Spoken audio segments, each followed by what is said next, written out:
पण जी चर्चा झाली त्या चर्चेमध्ये किरेन रिजिजू यांनी हे विधेयक मांडलं. त्यांनी वारंवार अधोरेखित केलं की धार्मिक क्षेत्रात हस्तक्षेप नाही तर मालमत्तेचं व्यवस्थापन याचा हा फक्त विषय आहे आणि तोच उद्देश आहे.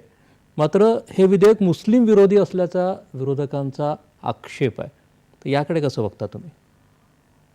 विरोधक याचा उपयोग म्हणजे येणाऱ्या 2 इलेक्शन असतील, UPची असेल किंवा बिहारची असेल, हे त्यांचं तिथलं टूलकिट आहे असं म्हणतो मी. आणि त्यामुळे हे साहजिक आहे होणं. मुस्लिमांचे जे लीडर्स आहेत, जे काही 2-4 मुस्लिम आहेत ॲक्च्युली, आणि मुस्लिमांचे हिंदू जे लीडर आहेत म्हणजे कल्याण बॅनर्जीसारखे, ममता बॅनर्जीसारखे, किंवा आपल्या इथले काही पोटसूळ ज्यांना आहे या सगळ्या गोष्टींचा, तर ती लोक हे नक्कीच त्यांच्याबद्दल बोलतात.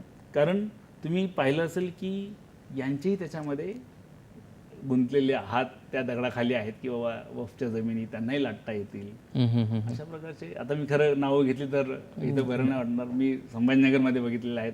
आपल्या इथं मुख्यमंत्री राहिलेले, त्या म्हणजे चांगल्या नावाजलेले मुख्यमंत्री त्या याच्यामध्ये अडकलेले, म्हणजे त्यांचं नाव त्याच्यामध्ये ऐकायला मिळतं संभाजीनगरच्या एका जमिनीमध्ये. अशा बरेच राजकारण, सगळ्या राजकारण्यांचं आहे. म्हणजे आपल्या इथे परभणीच्या महिला एक खासदार आहेत, त्यांचंही नाव, त्यांनी जमिनी विकलेल्या आहेत अशा. आणि किंवा आपल्या इकडे तुम्ही पाहिला, इथे मुंबई सेंट्रलमध्ये जो मेट्रो मॉल आहे ती वक्फचीच जागा आहे. कारण आज आम्ही ज्या सगळ्या प्रतिक्रिया आमच्याकडे येत आहेत, स्वागत या समाजातून खूप मोठ्या प्रमाणावरती होते, मुस्लिम समाजातून. आणि मग त्यांचं असं एक म्हणणं आहे की आत्तापर्यंत आम्हाला यापासून वंचित ठेवण्यात आलं आणि आता मात्र या ज्या सुधारणा होणार आहेत त्यामुळे आमच्यापर्यंत खरोखर तो जो वाटा आहे विकासाचा तो येऊ शकेल या वक्फच्या माध्यमातून.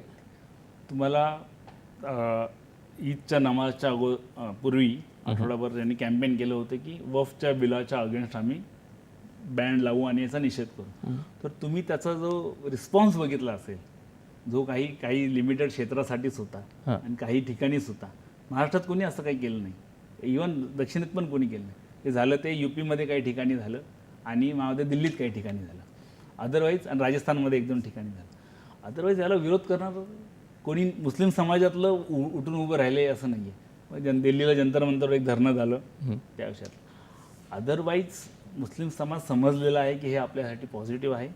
आता होतं असं की त्यातले जे लीडर्स, म्हणजे मुस्लिम समाजातले लीडरशिप आहे ती खूप फ्रंट येऊन सांगत नाही. आता परत समाजाचा विरोध होईल आपल्याला, आपण कशाला बोलायचं, आता होते ना चांगलं चाललं आहे, होईलच चांगलं.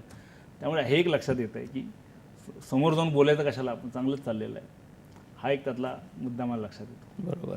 सर, तुम्ही आज इथे आलात आणि या विधेयकासंदर्भात आणि एकूणच वक्फ संदर्भात खूप चांगली माहिती दिलीत. आपले मनापासून आभार. धन्यवाद. बरंच राहिलं.